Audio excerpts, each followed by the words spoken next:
Discos de hielo. Los discos de hielo son placas circulares de hielo de muchos metros de ancho circunscritas por un anillo o zanja estrecho, generalmente libre de hielo en el que el disco gira lentamente. Al igual que los círculos de las cosechas, tienen un atractivo visual inmediato y sorprendente, pero el fenómeno es relativamente desconocido, incluso para los científicos, y permaneció en gran parte sin investigar hasta la década de 1980. Las referencias al fenómeno en los textos estándar sobre meteorología, geología o hidrología son escasas. La perfección geométrica y el tamaño de los discos de hielo, al igual que los de sus primos de cereales, véase círculos de las cosechas, han sido tomadas por los crédulos como una señal de intervención extraterrestre. La mayoría de los intentos de explicación científica, como con los círculos de las cosechas, han implicado la discusión de vórtices, solo que esta vez en forma de remolinos en lugar de torbellinos. Muchos se han preguntado muchos se han preguntado si esto fuera realmente un fenómeno natural, ¿por qué nunca habían oído hablar de los discos de hielo antes? Así se sembraron las semillas de la duda que florecieron en sugerencias de engaño, pero la cuestión del motivo era aún más controvertida que con los círculos en las cosechas. ¿Por qué alguien se tomaría la molestia de hacer algo tan difícil en lugares tan remotos que era poco probable que se viera alguna vez? Como en tantos casos de fenómenos extraños, los ufólogos fueron de los primeros en llamar la atención del público sobre este misterio. Como en tantos casos de fenómenos extraños, los ufólogos fueron de los primeros en llamar la atención del público sobre este misterioso y fascinante suceso. En enero de 1987, Klaas Svang, director de UFO Sweden, director de UFO Sweden, director de UFO Sweden y editor de la revista UFO Aktuelt, publicó un relato de su visita a dos ríos en el norte de Suecia a principios de ese mes.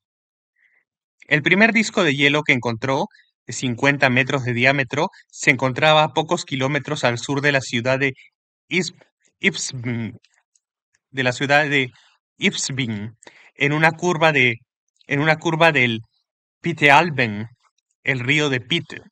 La formación completa del disco de hielo había sido observada por un lugareño a mediados de diciembre de 1986.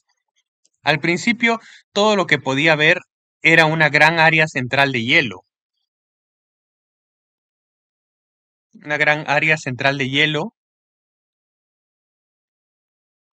rodeada de muchos trozos más pequeños, todos moviéndose en círculo, escribió Svan.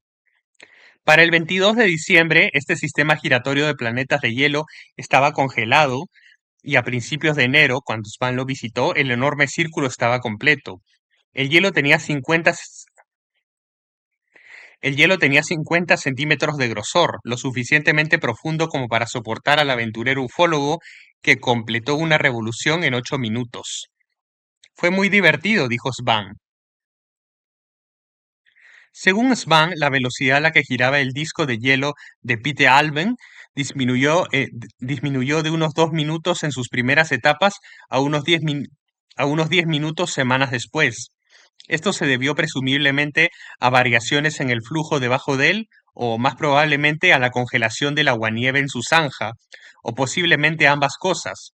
Unas semanas más tarde, Svan fue llamado a Kalixalben, donde vio un disco de hielo similar pero más pequeño. No podía girar porque su zanja se había congelado, fijando el disco al resto de la capa de hielo. Klaas también nos dijo que en enero de 1992 se había encontrado un par de discos, ambos congelados in situ, en Hotagsjön, un lago cerca de Östersund.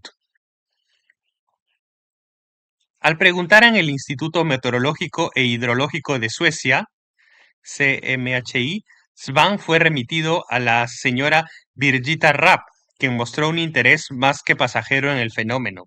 Ella le dijo, conozco 3 o 4 ríos en Suecia y Noruega en los que se han formado discos de hielo giratorios, pero hasta donde sé, este fenómeno aún no tiene nombre. La señora Rapp dijo que un disco particularmente masivo se forma cada primavera. Se forma cada primavera en el río Ljusnan, en el centro de Suecia. Se sabe que mide unos asombrosos 200 metros de diámetro. En su opinión, el factor crítico es la forma en que la corriente de un río fluye a través de una curva o una parte estrecha para formar un remolino adecuado. Era posible, dijo, que la forma de la costa en algunos lagos también que la forma de la costa en algunos lagos también pudiera influir en las corrientes para formar discos de hielo. De hecho, una formación anterior de discos de hielo fue reportada en el Illustrated London News el 15 de febrero de 1930 bajo el encabezado Jack Frost describe un círculo. Estaba ubicada en el valle del río Don, a unas pocas millas de Toronto, Ontario, en una curva pronunciada del arroyo, donde hay un remolino torbellino de giro lento. A unas pocas millas a unas pocas millas de Toronto, Ontario, en una curva pronunciada del arroyo donde hay un remolino torbellino de giro lento.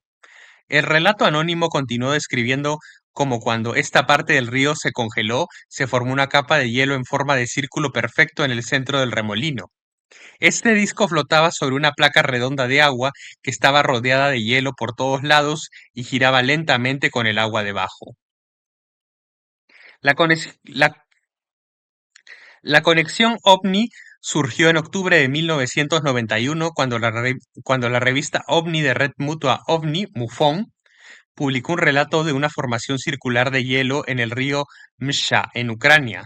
Había sido enviada al editor Denis Stacy por el corresponsal ruso de MUFON, Vladimir Rubstov.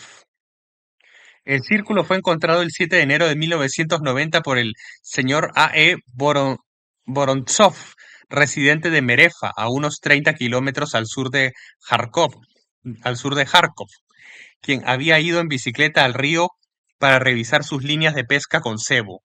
Vorontsov afirma haber visto un enorme objeto con forma de peonza descansando sobre el hielo o bajando justo encima de él. Después de 10 minutos, el objeto luminoso, tan glorioso como una puesta de sol, se dirigió hacia el este, dejando que el gran disco de hielo se hundiera en el agua y volviera a elevarse. A ver, ¿qué dice en la imagen? Este registro temprano de un disco de hielo que giraba lentamente apareció en la revista Scientific American en febrero de 1895. El disco de 8 metros de diámetro fue visto en el río Mianus, cerca de Bedford, Nueva York. Por casualidad, la historia llegó a oídos del doctor Piotr Piotr I. Kutniuk, del Grupo Regional de OVNIs de Kharkov, del Grupo Regional de OVNIs de Kharkov al día siguiente y rápidamente fue al lugar para verlo con sus propios ojos. Kutniuk notó que la capa de hielo era delgada, no podía soportar a un hombre y mucho menos a un ovni de 75 metros de diámetro. Cuando el propio Rubtsov visitó el lugar 5 días después, el 13 de enero, el hielo se había engrosado lo suficiente como para soportar a un hombre y ambos investigadores creyeron que esto descartaba un engaño. Rubtsov, Rubtsov, Rubtsov estaba intrigado por el anillo de 1 metro de ancho que comprendía una serie de crestas concéntricas como si hubiera sido hecho por una fresadora gigante. Jan Milling Machine Cutter. Wow. Los anillos todavía eran visibles a finales de enero, pero era un invierno relativamente cálido y a partir de entonces el hielo se derritió pronto.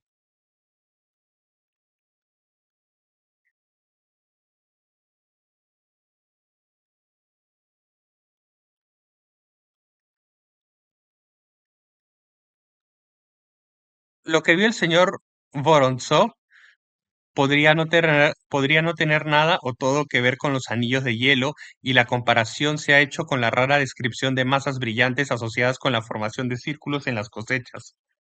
Sin embargo, es evidente que los anillos de hielo del río Msha están relacionados con los discos de hielo y probablemente representan una variación en el proceso de formación. Una teoría temprana sobre el anillo de crestas es que podrían ser ondas congeladas. Esto fue propuesto por otro investigador de MUFON, Paul Paul Rosenfield en relación con un conjunto de anillos concéntricos claramente definidos de 6 metros de diámetro en el hielo sobre un tramo del río Charles que atraviesa el cementerio Mount Freke en Waltham, Massachusetts. Había visto la formación mientras corría el 15 de enero de 1991 y presentó su informe al MUFON UFO Journal a abril de 1992. Rosenfield, quien estaba fascinado por los informes de círculos en las cosechas, hizo la conexión visual inmediatamente y corrió a casa por su cámara. Como consideró que el hielo no era seguro y no había huellas ni rastros cerca del círculo, no parecía probable que alguien pudiera haberlo falsificado. Paul Rosenfield intentó sin éxito que algunos científicos vieran sus fotos. Luego conoció al doctor Jerome Carr, quien había tenido interés en la geofísica, la geología y la limnología. La opinión considerada del doctor Carr era que el efecto circular se había creado por el impacto casi perpendicular de un meteorito a través del hielo y que los patrones de ondas resultantes se superponían para producir anillos congelados de hielo roto. No se explica cómo el patrón de rotura y recongelación crearía anillos perfectamente circulares. Rosenfield también logró probar la teoría. En marzo de 1991, un equipo de buceo de la policía estaba rescatando un pequeño bote hundido no muy lejos del lugar del anillo y logró convencerlos de que buscaran rocas inusuales en el fondo del río. No había señales de nada aparentemente, no había señales de nada aparentemente meteórico.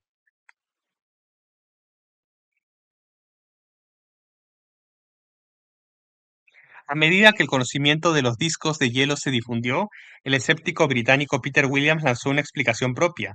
Los discos de hielo, afirmó, fueron hechos por falsificadores que usaban una sierra de hielo, una motosierra adaptada utilizada en la fabricación de hielo desde la década de 1920. Williams imaginó un hombre de pie en el centro sosteniendo una cuerda que actúa como radio. Guiado así, su compañero tallaría el borde del interior de la zanja, luego el exterior.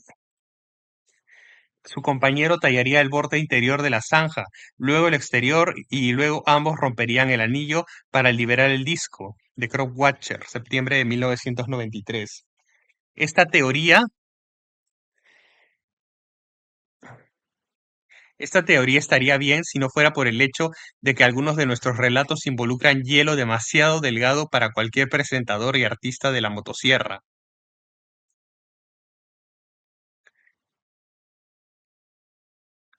O bueno, para cualquier ancla, para cualquier hombre que sea ancla y cualquier artista de la motosierra.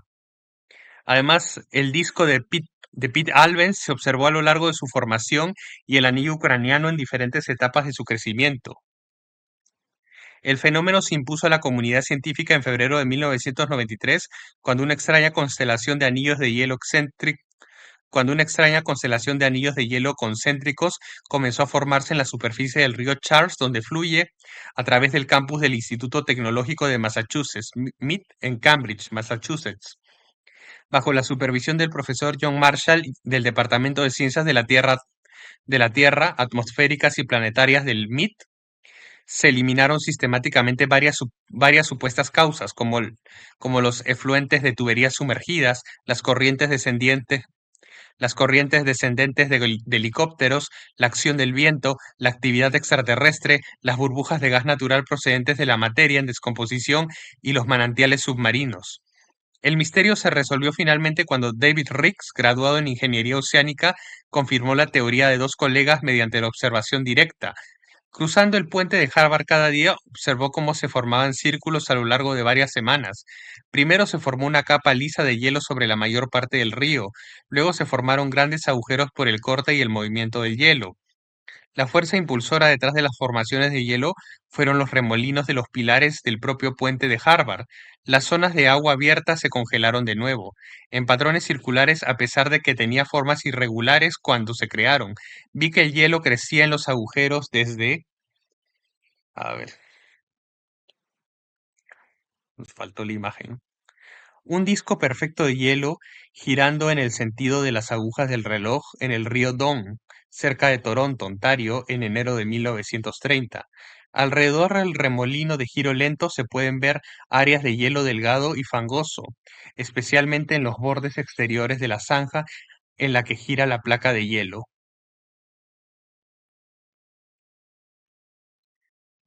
Vi que el hielo crecía en los agujeros desde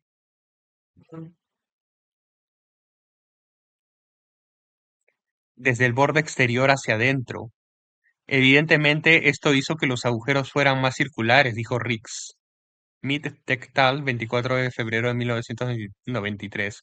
Nos parece asombroso y divertido que este poderoso grupo de expertos desconociera por completo los anillos de hielo concéntricos más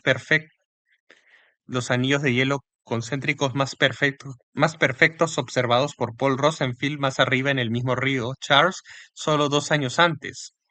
En los últimos años ha comenzado a surgir un consenso sobre cómo se forman los discos de hielo.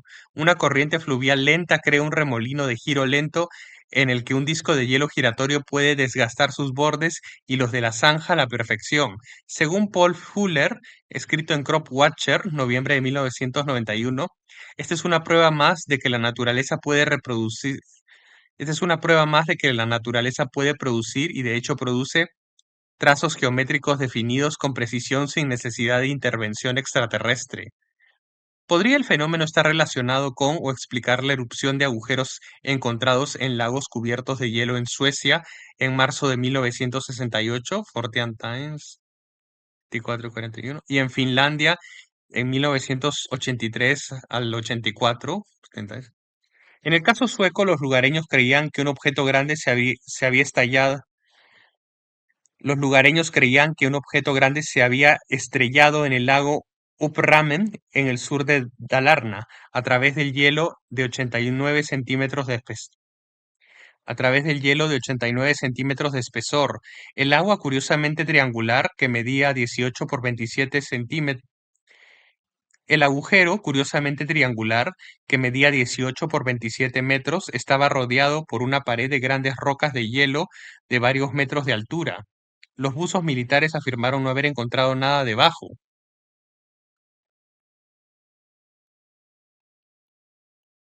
pero, la- pero los habitantes locales seguían convencidos de que tal vez se trataba de una bomba lanzada por error o de un satélite espía estrellado. Se encontraron dos agujeros de hielo similares en abril de 1968, unos 150 kilómetros más al norte en el río Dalalben, en Hedfjorden, y de nuevo los buzos que lo buscaban no encontraron nada.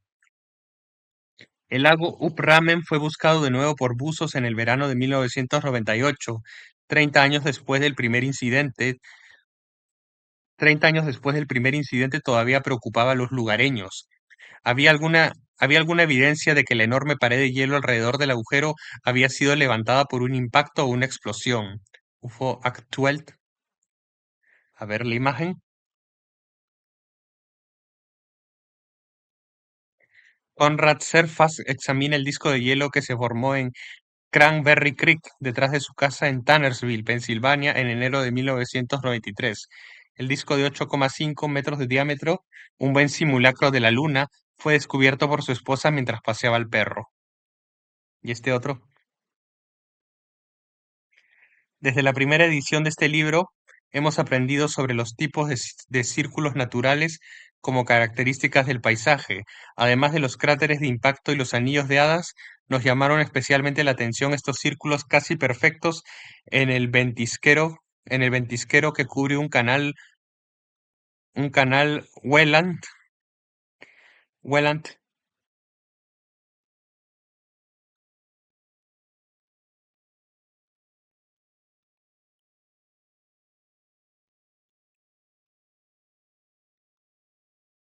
un canal ventisquero sobre el, sobre un canal ventisquero de Welland, un canal ventisquero helado en Welland, en San Catharines, Ontario, fotografiado en enero de 2005.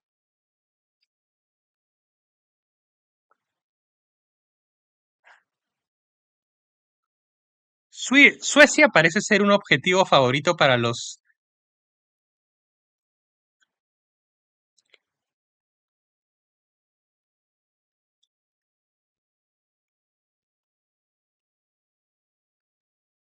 Suecia parece ser un objetivo favorito para los tiradores celestiales porque el fenómeno ocurrió de nuevo a mediados de agosto de 1999, esta vez en el lago Baxión, en la provincia de Värmland, donde las personas que se alojaban en casas de verano dijeron haber visto un misterioso objeto volador con aletas cayendo del lago.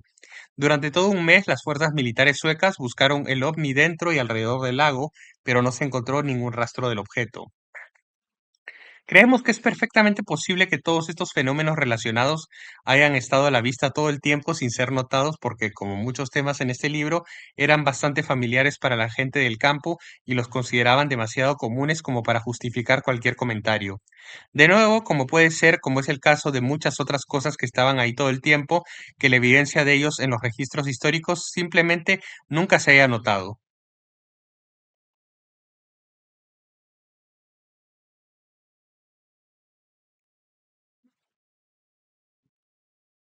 Señales y presagios.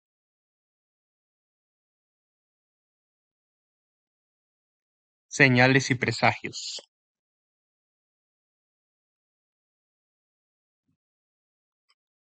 Señales y presagios.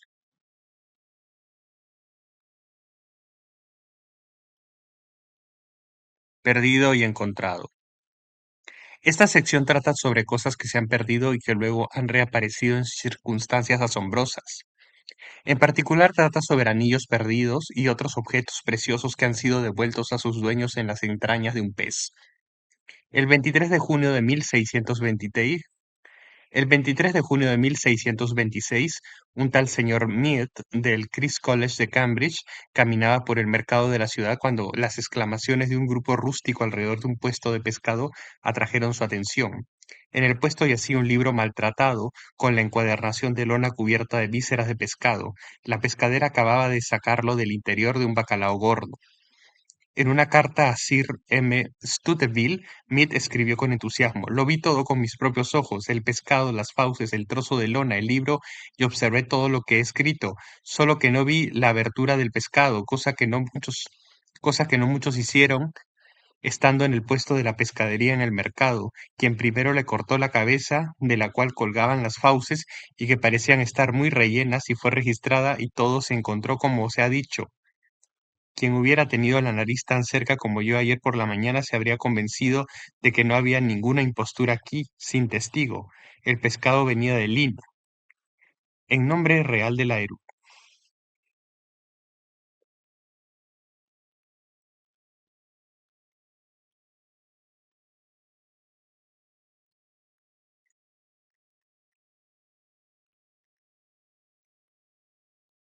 en nombre de la erudición, Mead tomó posesión del volumen sospechoso. Resultó ser una obra teológica de John Fried, escrita mientras el autor estaba en prisión en Oxford. No deseamos ser provocativos y simplemente por el bien de la inclusión registramos el hecho de que el lugar de su confinamiento había sido una bodega de almacenamiento de pescado donde el olor era tan abrumador, donde el olor era tan abrumador que varios de los compañeros de prisión de Fried habían muerto a causa de él.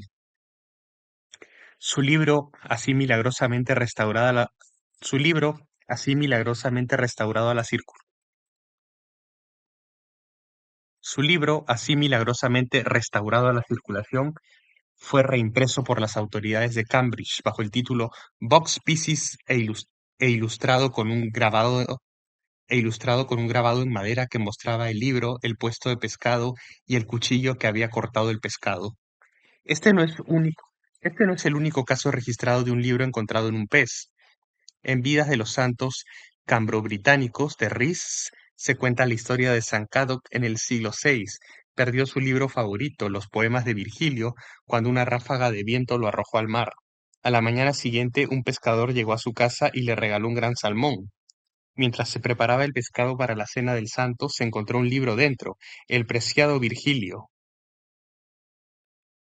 En Diccionario de Milagros de E. Cobham Brewer hay una colección de anécdotas sobre coincidencias milagrosas en las que un pez ha devuelto algún objeto valioso a la persona que lo perdió. La mayoría de sus historias tratan sobre santos, pero hay muchos otros casos que llegan hasta la época moderna en los que el incidente no tiene conexiones religiosas. Reproducimos al dorso un recorte en The Times, desafortunadamente sin fecha, pero anterior a 1900, sobre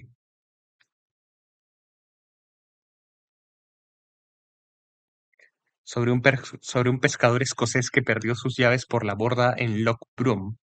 6 semanas después, mientras pescaba en la isla de Raasay, a 100 millas de distancia, un bacalao que acababa de capturar vomitó sus llaves. El informe añade una moraleja al milagro. Es una circunstancia notable que este pez, en su curso migratorio, llegara al mismo lugar donde estaba el balandro y con su último aliento realizara un acto de honestidad que habría honrado a un grado o especie de animal superior. En la mayoría de las versiones de este evento, el objeto devuelto a su dueño es un anillo. Un registro temprano se encuentra en las historias de Heródoto 340, del siglo VI antes de Cristo. Un contemporáneo de Heródoto fue Polícrates, gobernante de Samos, y fue su relato personal el que citó el historiador. Polícrates era tan rico y feliz que le aconsejaron sacrificar algo precioso para compensar su buena suerte. Así que remó mar adentro y arrojó su anillo de sello de esmeralda. Una semana después le dieron un gran pez capturado localmente y dentro estaba el anillo. Lo llamó un ejemplo memorable de interposición divina. Aún más antiguo es el mito shintoísta de la historia sagrada japonesa. Trata sobre dos hermanos correspondientes a Caín y Abel, que se dividieron el país entre ellos, el mayor viviendo junto al mar, como pescador. El menor se convirtió en cazador en las montañas. Un día pensaron en intentar cambiar de rol, pero resultó que ninguno era bueno en la ocupación del otro. Simplemente habrían vuelto a sus viejas costumbres, pero el problema era que el hermano menor había perdido el preciado anzuelo del mayor y no se podía hacer nada hasta que lo encontrara de nuevo. Ofreció miles de anzuelos diferentes como recompensa, pero solo el original serviría. Así que el hermano que había perdido el anzuelo partió en su busca, partió en su búsqueda al palacio del rey Pez. Después de muchas aventuras se casó con la hija del rey y convenció a su suegro para que convocara a todos los peces del océano y pidiera al que tuviera el anzuelo que se lo devolviera. Un mujol que se había tragado el anzuelo lo vomitó amablemente, se lo devolvió al hermano mayor y se restableció la normalidad.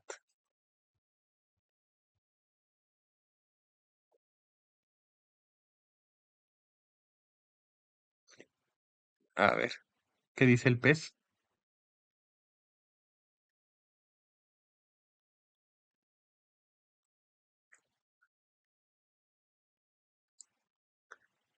Ilustración del libro perdido encontrado dentro de un bacalao en el mercado de Cambridge que muestra el puesto, el cuchillo, el pescado y el libro.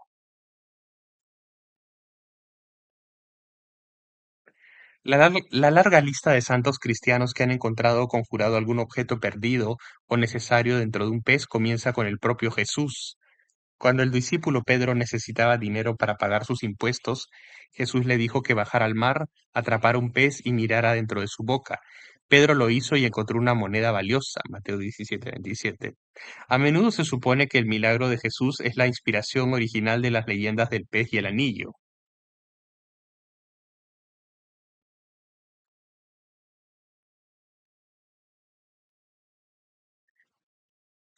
El anillo que se asocian a tantos santos, pero como muestran Heródoto y la leyenda japonesa, la historia es más antigua que el cristianismo y universal. Hay evidencia de ello en el símbolo de un pez y un anillo que aparece con frecuencia en la iconografía picta de la antigua Escocia. Véase la ilustración. A ver, ¿qué dice la ilustración? Piedra picta con inscripciones de la Escocia cristiana primitiva, con símbolos del cebo para gusanos, el pez y el anillo de espejo, que recuerda el tema arquetípico reseñado en esta sección.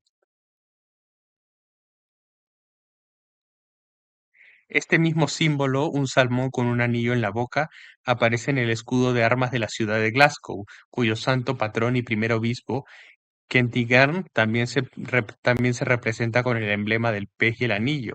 Era un príncipe de la familia real picta y un ferviente cristiano.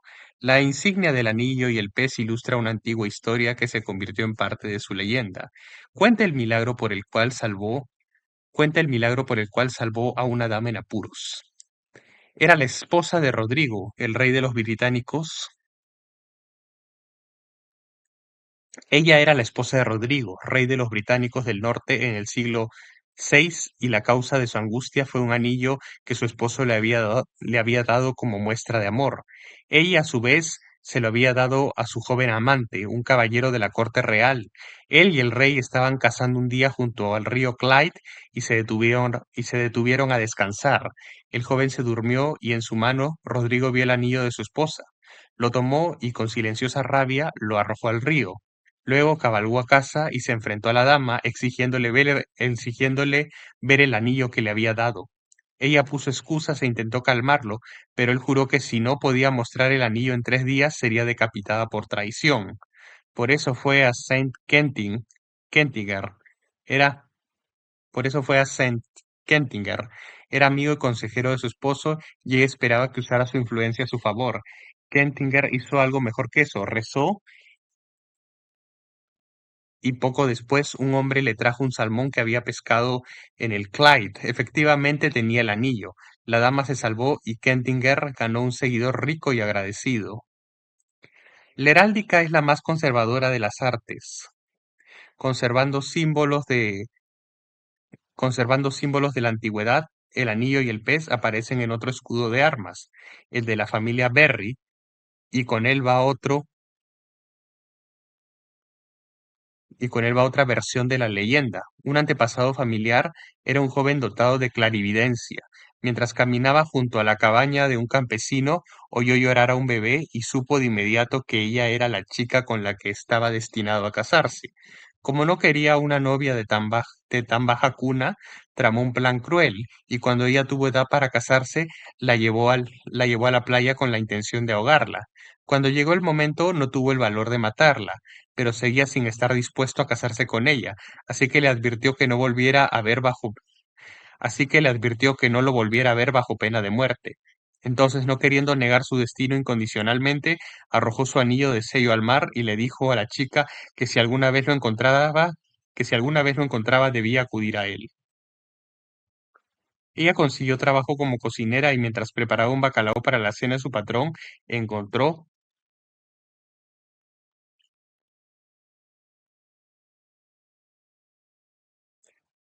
encontró el anillo en él. Se lo llevó a Sir John Berry, quien debidamente se casó con ella.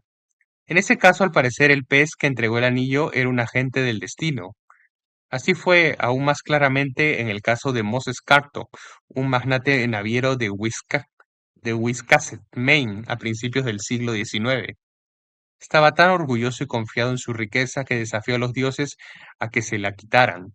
Mientras caminaba por el río Sheepscot, se quitó un anillo de oro del dedo y lo arrojó al agua diciendo, hay tantas posibilidades de que muera pobre como de que ese anillo vuelva a verme, como de que ese anillo vuelva a verse.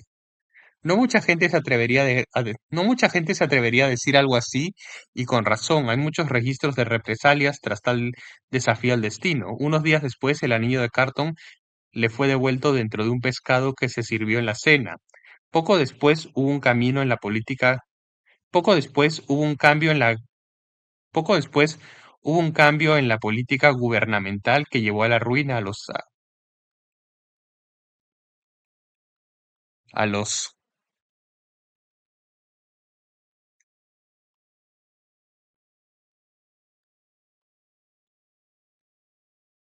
a los armadores,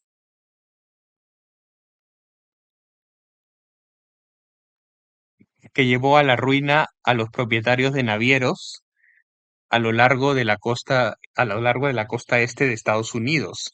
Carton se declaró en bancarrota y murió en la pobreza. A ver, ahora la imagen. Un relato sin fecha, pero anterior a 1900, de un bacalao particularmente honesto, según se relata en The Greenock Advertiser. Aquí hay algunas versiones más de la vieja historia, comenzando con una reliquia sagrada. En la Catedral de León, en Bretaña, hay una antigua campana de santo cuadrangular, forjada en cobre y plata y de 9 pulgadas de altura. Fue instalada allí por el obispo del siglo VI, San Pablo. Antes de eso perteneció a un rey bretón. San Pablo siempre había querido esta reliquia, pero no pudo persuadir al propietario para que se deshiciera de ella. Un día, mientras visitaba a unos amigos ricos, le dieron la cabeza de un gran pez que acababan de pescar. En su boca estaba la campana de tan, en su boca estaba la campana que tanto había codiciado.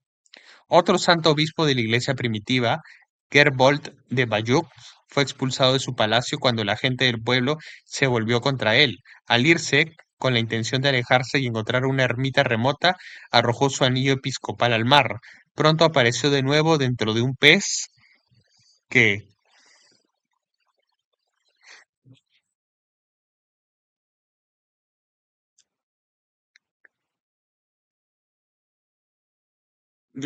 alguien había atrapado. Los ciudadanos de Bayeux quedaron impresionados por este milagro y lo tomaron como una señal de honestidad y santidad de Gerbold. Enviaron mensajeros para llamarlo y luego lo reinstalaron en su palacio. La gesta pontifical de San Guillermo de Malmesbury, que repite una versión ligeramente diferente en la crónica de la abadía de Evesham, hay, hay un registro del fundador de la abadía en el siglo VIII, Ewing, que se convirtió en obispo de Winchester. Estuvo involucrado en un escándalo y con la esperanza de limpiar su nombre emprendió un viaje a Roma. Antes de embarcarse se ató grilletes a los tobillos y se arrojó y arrojó, y arrojó la llave al agua en la desembocadura del río Avon. Mientras el barco se dirigía a Italia, un pez saltó del mar a la cubierta. Den- Dentro se encontró la llave de los grilletes de Ewing. El Papa aceptó el evento que debió haber sido bien presenciado como un veredicto divino de no culpable y Ewing regresó a Inglaterra completamente reivindicado. En aquellos días veían las cosas de manera diferente, pero incluso ahora en esta era más prosaica de la historia de algo perdido y milagrosamente encontrado se repite. El Papa aceptó el evento que debió haber sido bien presenciado como un veredicto divino de no culpable y Ewing regresó a Inglaterra completamente reivindicado. En aquellos días veían las cosas de manera diferente, pero incluso ahora, en esta era más prosaica, la historia de algo perdido y milagrosamente encontrado se repite una y otra vez. Un artículo de Associated Press del 10 de septiembre de 1983 informó que Ricky Shipman de Sunset Beach, California,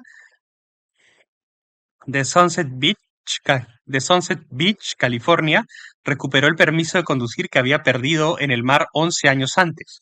Fue descubierto dentro de una caballa. Otra buena historia de este tipo se encontró en The Halfpenny Journal, 11 de noviembre de 1861. Los detalles son vagos, sin información sobre fechas, lugares o nombres de las personas involucradas. Trata sobre un joven cer- sirviente de una dama cerca de cierto pueblo inglés. Su amante lo envió a llevar su anillo a la joyería, pero se entretuvo en un puente sobre un arroyo donde sacó el anillo de su bolsillo para echarle un vistazo. Para su horror se le resbaló de la mano y cayó al agua. Lo buscó todo el día hasta el anochecer, dándose cuenta de que no podía regresar sin él. La dama lo acusaría de robarle el anillo o de perderlo en el juego. Así que huyó del pueblo y se fue a las colonias, donde durante algunos años acumuló una gran fortuna. Pero el anillo perdido siempre estuvo en su mente y en su conciencia, y decidió regresar a casa, explicarle a su antigua jefa lo que había sucedido y compensarla. Llegó en carruaje a su antiguo pueblo y partió a pie para completar la última etapa del viaje. Otro hombre iba en la misma dirección y caminaron juntos. Le contó a su, Le contó a su compañero la historia del anillo perdido y cuando llegaron al puente se detuvo para señalar los detalles. Ahí dijo, fue justo aquí donde se me cayó el anillo y ahí es, y ahí está el mismo trozo de árbol viejo en cuyo agujero cayó, justo ahí. Mientras hablaba, metió la punta de su paraguas en la cavidad y cuando lo sacó, para asombro de ambos hombres, ahí estaba el anillo perdido, atascado en la punta. Hay algo antiguo y místico en el suceso del pez y el anillo. Se hace eco de varios temas de la mitología y recuerda otros misteriosos episodios de objetos perdidos. Y recuerda otros objetos. y recuerda otros misteriosos episodios de objetos perdidos en los que algo perdido buscado con urgencia aparece inesperadamente justo donde siempre debería haber estado o en el momento oportuno. Si se ha rechazado o si se ha rezado o deseado por ello, su aparición puede considerarse una respuesta de los dioses y los espíritus, pero a menudo la revelación es espontánea, un regalo de la fortuna. Muchos escritores han descrito la suerte que han tenido con los ángeles de la biblioteca, que los guían a la página correcta del libro que necesitan en ese momento. No hay una buena explicación para estos efectos. Los escépticos pueden cuestionar la autenticidad de cualquier caso, pero el fenómeno en sí mismo existe a través de su constante repetición y la impresión que causa. Charles Fort concibió la teletransportación, un poder desconocido de la naturaleza que mueve cosas y personas por el mundo, quizás al azar o para sus propios propósitos inescrutables, o en respuesta a una voluntad o deseo consciente. Este poder, según Patrick Harpur, es un atributo de Mercurio, el antiguo y eterno dios, que es a la vez un embaucador y un revelador de verdades y tesoros perdidos. Nuestra propia sospecha es que las historias que se repiten regularmente en la experiencia humana son parte inherente de nuestras mentes y también están implantadas en la programación de la naturaleza que las recrea de vez en cuando. En el siglo XX, la naturaleza arquetípica de la leyenda del anillo y el pez atrajo la atención de psicólogos y antropólogos. El salmón en la tradición celta es un pez real y portador de sabiduría. Ciertos pozos sagrados estaban habitados por peces oraculares, oraculares, a veces con círculos dorados a su alrededor que desempeñaban un papel en el ritual y la adivinación druídica. El pez simbolizaba una etapa en el proceso de iniciación, la experiencia de ser tragado por la tierra como las el pez simbolizaba una etapa en el proceso de iniciación, la experiencia de ser tragado por la tierra, como en las historias del descenso de Cristo a los infiernos y el entierro de Jonás en el vientre de una ballena. Los relatos universales de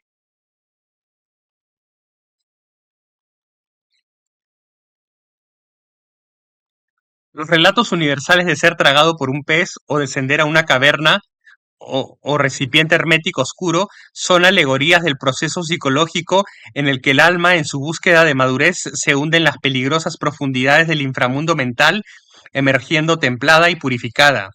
En Psicología y Alquimia de 1964, Carl Jung describe un episodio del sueño de un paciente que contiene muchos de los elementos de la historia del pez y el anillo. El soñador deambula por una cueva oscura donde se libra una batalla entre el bien y el mal, pero también hay un príncipe que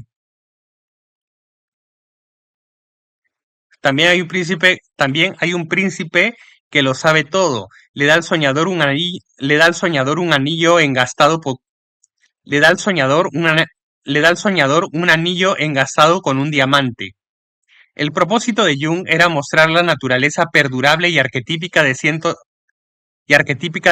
temas e imágenes expresados en la mitología universal, la poesía, el simbolismo mágico y también espontáneamente en los sueños de las personas, y construir a partir de ellos un modelo de la realidad psicológica humana. Nuestro objetivo es llevar el asunto un paso más allá al detectar estos mismos arquetipos a medida que emergen del mundo de los sueños al mundo de la experiencia real.